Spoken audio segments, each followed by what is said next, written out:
আপনারা সবাই অবগত আছেন যে সম্প্রতিকালে জামাতে ইসলামী বাংলাদেশের আমিরের এক্সআইডি হ্যাক সংক্রান্তে দলটির পক্ষ থেকে রাজধানী হাতিরঝিল থানায় একটি সাধারণ ডায়েরি করে। ডায়েরিটা সাইবার সংক্রান্ত হয়, এটি ডিবির ওপর তদন্তের জন্য ন্যস্ত করা হয়। এই পরিপ্রেক্ষিতে রাজধানীর মতিঝিল এলাকা থেকে মোহাম্মদ সারোয়ার আলম নামে এক ব্যক্তিকে জিজ্ঞাসাবাদের জন্য ডিবি কার্যালয়ে আনা হয়। এই ঘটনায় ইতিমধ্যেই হাতিরঝিল থানায় একটি নিয়মিত মামলা রুজু করা হয়েছে। নিবিড় তদন্তের জন্য মামলাটির তদন্তভার ঢাকা মহানগর গোয়েন্দা পুলিশের উপর ন্যস্ত করা হয়েছে। জিজ্ঞাসাবাদের জন্য আনিত ব্যক্তির কর্মস্থল হতে তার ব্যবহৃত মোবাইল ফোন, কম্পিউটারের হার্ড ডিস্ক এবং অন্যান্য ইলেকট্রনিক সামগ্রী জব্দ করা হয়েছে। স্বচ্ছ ও নিরপেক্ষ তদন্তের স্বার্থে জব্দকৃত আলামতসমূহের ফরেনসিক পরীক্ষা করা একান্ত প্রয়োজন। বিশেষজ্ঞের মতামত প্রাপ্তির সাপেক্ষে তদন্ত কার্যক্রম অব্যাহত থাকবে। ঢাকা মহানগর গোয়েন্দা পুলিশ বর্তমানে বিষয়টি পেশাদারিত্বের সাথে এবং গুরুত্ব সহকারে তদন্ত করছে। এ বিষয়ে সামাজিক যোগাযোগ মাধ্যমে অহেতুক বিভ্রান্তি না ছড়ানোর জন্য এবং সুষ্ঠু ও নিরপেক্ষ তদন্তের স্বার্থে পুলিশকে সহযোগিতা করার জন্য আমি সকলকে বিনীত অনুরোধ জানাচ্ছি। ধন্যবাদ। আচ্ছা, প্রশ্ন আপনারা টু দ্য পয়েন্ট করবেন এবং প্রশ্ন রিপিট না করার জন্য বিনীত অনুরোধ জানাচ্ছি। প্রাসঙ্গিক প্রশ্ন জি, কালকে মধ্যরাত্রে আজকে মামলা যখন হয়েছে গ্রেপ্তার দেখা গেছে হাতিরঝিল থানা।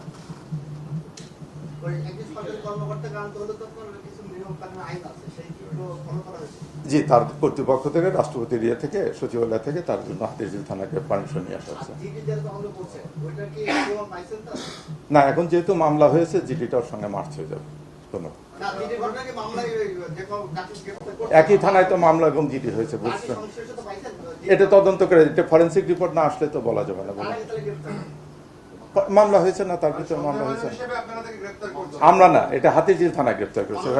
একটা প্রশ্ন করবেন, একটা প্রশ্ন এবং একজন একটা বেশি প্রশ্ন করবেন না, আর প্রশ্ন রিপিট না করার জন্য অনুরোধ করছি। তাহলে ব্যাপারটা এরকম যে জামাতি ইসলামীর পক্ষ থেকে হাতিরঝিল থানায় যে মামলা দায়ের করা হয়েছে সেই মামলায় এফআইআর এ ওনার নাম আছে।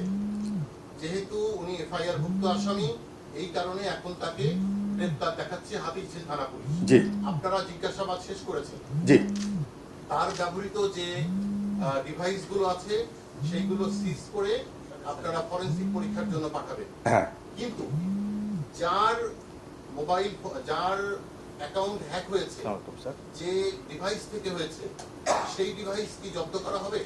তদন্তের স্বার্থে যা যা করা দরকার সবই করা হবে। মামলা তো কেবল আজকে দায়ের হয়েছে। ধন্যবাদ। না, আর প্রশ্ন আছে? জি, ঠিক আছে। আপনারা যে জিডিটা তদন্ত করলেন, আপনি ইতিমধ্যে বলেছেন সামাজিক যোগাযোগের মাধ্যমে নানা ধরনের লেখালেখি হচ্ছে, আমরা বিভিন্ন মাধ্যমে জানতে পেরেছি আপনার ডিবি টিম যারা তদন্ত করেছে তারা কোনো ধরনের সম্পৃক্ততা না পাওয়ায় তারা গ্রেফতারের আদেশ শেষ করার জন্য আপনি তাদেরকে প্রেসার ক্রিয়েট করেছেন এবং আজকে তারা এই সংবাদ সম্মেলন বর্জন করেছে। না, মামলা হয়েছে, মামলা হয়েছে, মামলায় গ্রেপ্তার হয়েছে। এটা ইয়ে করছে, মামলা হয়েছে তো এটা তো আর জিডি তদন্তের বিষয় না।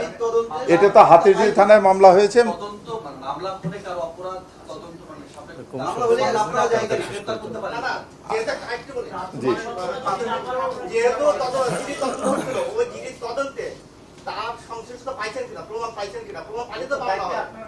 না ছিল, তারপরে যেহেতু মামলা হয়েছে এখন তো এটা সব একসঙ্গে মার্চ হবে না। যথেষ্ট প্রমাণ আছে। ঠিক আছে, ধন্যবাদ। এইভাবে ধন্যবাদ। এটা স্যার বলেছেন ওনা, এটা হাতিরঝিল থানা মামলা নিয়েছে, থানার সঙ্গে কথা বলেন আপনারা। ধন্যবাদ। থানা মামলা। আমাদের প্রেস ব্রিফিং এখানে শেষ। ধন্যবাদ সবাই।